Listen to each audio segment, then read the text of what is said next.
hurry up. Get to work.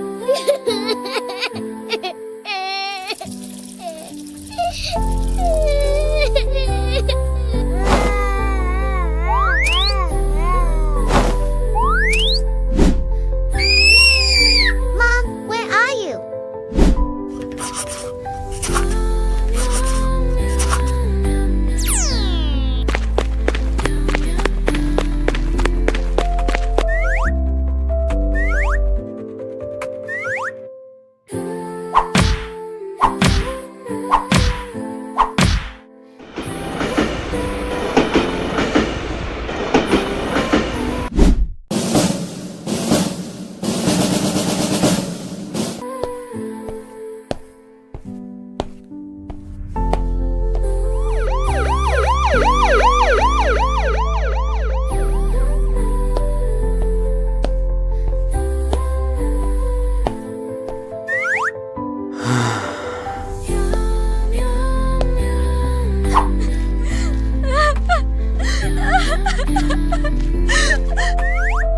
Is this me?